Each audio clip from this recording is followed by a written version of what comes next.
Yeah, anyway. Mwaka musa muhire kuri twese, umwaka w'Imana uzawutubere umwaka mwiza. Mwiza, nishimiye kuba ndi hano imbere yanyu. Umwaka mushya muhire kuri mwese. Ku kibazo cyawe ni ikibazo cyiza, ariko nk'uko ubu yigeze kubivuga, nta muhanzi n'umwe wicaye kuri iyi meza kubera yuko ari impuhwe, ni ukubera akazi kenshi. So niba hari abaraperi batagaragara kuri iyi meza, ntabwo ari ikibazo cyanjye, ahubwo ni ikibazo cyabo n'ikibazo cyanyu. Icyo kintu ntimukazajye mukibagiza, kubera yuko niba mushobora kwicara kuri radiyo bamwe muri mwebwe mugakina 80% mugakina izindi njyana, ntimuzavuge ngo umunsi mwabuze abantu hano muzabibaza abo bantu, ahubwo namwe mujye mubyibaza, kubera yuko namwe ni mwebwe mubikora. Igihe muzahitamo mukavuga umuhanzi nabi cyangwa mukamutuka cyangwa se mukamusebya akagwa, ntimuzamubaze ngo uti kuki utagarutse, ni mwe mwamusenye.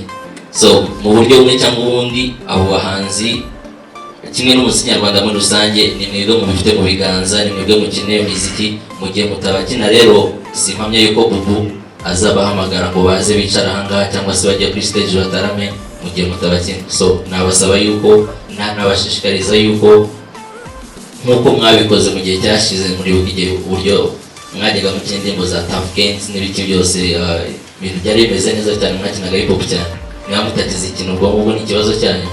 So mwagakwiye tujye mu mwaka wa 2020. Niba ukinnye R&B 20, kina hip hop 20, kina reggae 20, kina gospel 20, ibintu byose mwagakwiye gutanga amahirwe angana ku banyarwanda kugira ngo mubasumbanye. Zari inshuti isanzwe, ibyo nagiye numva ntaho bihuriye n'ukuri. Inshuti isanzwe, harimo ikibazo cya kabiri hari cyari dufite lebo yitwa Rock Hill, dufite umuhanzi yitwa Shafi, turacyanareba n'izindi mpano zitandukanye. Ikibazo cyari Tiger B. So Tiger B ni brand yanjye, twashyize hanze ariko twashanje mu buryo official. Izina Tiger B rero narikuye Gahini aho nigaga muri groupe scolaire, bakundaga kunyita Tiger kugira ngo n'ikizina nigeze kwambara umupira kera wanditseho Tiger, then ukaza barita Tiger, then ngibigenderaho, then nyuma nsanga kwitwa Tiger gusa ntacyo byaba bifite, nongeraho ka B gastandiga for band, so you are Tiger B.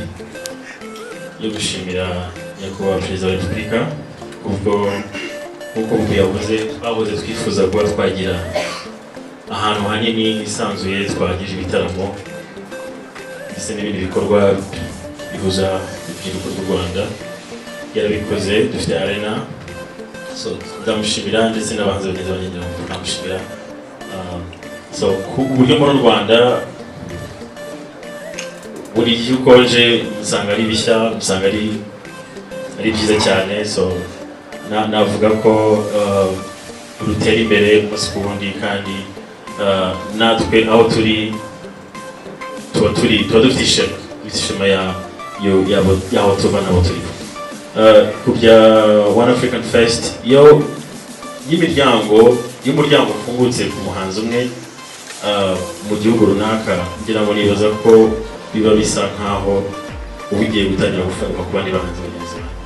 Kuba One African Fest ishobora guha icyizere umuhanzi nyarwanda, nibaza ko igiye gutangira cyangwa se igiye gufungura amaso magari, itangira imenye n'abandi bahanzi nyarwanda ese niba twakoresha next time. So nibaza ko iyo ikintu nk'icyo kibaye ni nk'imbarutso y'umugisha. So nibaza ko ubutaha hazagaragaramo undi muhanzi w'umunyarwanda maze twese tubyishimira. Igitaramo cy'ejo ni igitaramo gihuriyemo abahanzi benshi batandukanye bagenzi banjye, ariko nibaza ko ari n'igitaramo abakunzi ba The Band bazitabira. So ntabwo ari ngombwa ko muri igitaramo cya The Band jyenyine, nta nubwo ari we mundi wese ndi umuntu ukora ibi jyenyine, nimba ari icyo utegereje ushobora kutazakibona. Hari uburyo bwinshi nk'uko bagenzi bivuze, umuziki uri kugaburira abahanzi wenda nibwo nabivuga. Ama platforms atandukanye, iTunes, Spotify, yo mureba indirimbo zacu, yo muzigura, twinjiza YouTube, so naho biri niho turi gucururiza so far.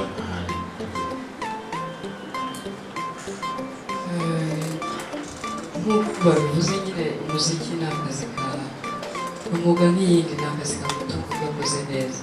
Kugeza ubu ngubu benshi turangara nta yindi mirimo twakoze, nta umuziki wadutunze.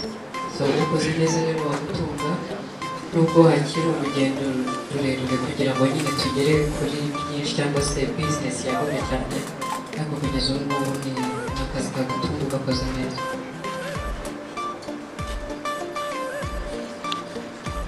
ngira ngo kimwe n'abandi bose ibyo bavuze, burya akaduka katarafunga nuko kaba gacuruza.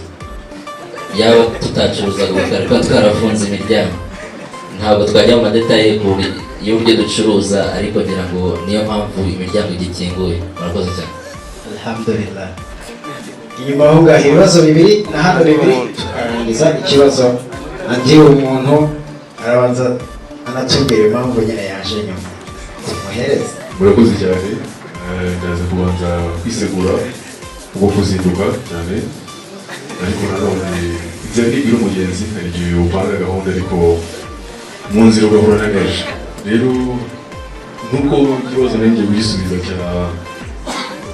cya mugenzi wanjye, umuhanzi aba afite abagiye atandukanye ashobora kuba yakwinjiriza. Mbere na mbere agikora indirimbo ni mu ma streams, mu ma platform, harimo izo za iTunes, agikora agiye kuvuga ama platform agiye atandukanye, harimo ndetse na YouTube. Ahandi kuri performance kugenda performinga nayo ni entrance ya income. Ahandi navuga ni muri publicité, uko ugenda uba brand ambassador cyangwa ikintu kigiye gitandukanye. Ibindi ni amaproje agiye atandukanye umuntu ashobora kuba yakwikorera ku giti cye. Ngayo nguko ibindi ni business. Iyi collection ya Nyiramunaje nane yambaye, nabivuzeho kare ntabwo ndayishyira hanze ku mugaragaro, ariko twatangiye gukora pre-sales cyangwa se abagura mbere. Nirinze kugira icyo mbivugaho byinshi, website itararangira ku buryo ushobora kubwira abantu bashobora gukora ama orders, bagaplacinga orders kuri website. So website nirangira tuzahita tubwira Abanyarwanda ibya collection byose. Bibaza ko ukibajije nk'uwagishimangiye nkaho ari byo, ntabwo ari byo. Kandi nibwira ko biva kuba iyo umuhanzi ari muri label, tujya tubona abahanzi bashira indirimbo zabo kuri konti za YouTube za label, ubibona akavuga ati aracyari muri label. Ejo babona umuhanzi ashize igikorwa cye kuri konti ya YouTube ye iri personal, bakabigira inkuru ko atakiri muri label. Kuri no gukoresha muri No Rock Hill, hagize igikorwa nk'uko bivuze kizamenyekana, ariko Shafi umuhanzi wa Rock Hill kugira ngo kandi turahopa ko azaba umuhanzi wa Rock Hill. Ndaza kuteberanya nawe cyane kuko mu Rwanda dufite abaproducer beza bari ku rwego mpuzamahanga, dufite nk'uko dufite abahanzi beza bari ku rwego mpuzamahanga, ni nako dufite abaproducer beza bari ku rwego mpuzamahanga. Sinzi indirimbo rero izo arizo, usibye ko wenda ntabwo byera ngo de, ntabwo byaba perfect ho byose uko bingana, ariko ijanisha nabiha ni ryiza kandi rirashimishije. Amashusho yacu arashimishije, ajya kuri Trace akaba ya mbere nk'ako gashira. Indirimbo dusohoye kuri Trace cyangwa se n'andi mateleviziyo dukomeza kubigaragaza abafana uko babibona ko amashusho yacu aba ayoboye urutonde, ndetse ayoboye n'abo tuvuga ko twarebeyeho. Sinzi uko ubibona, ariko gusa ni uko niko kubibona.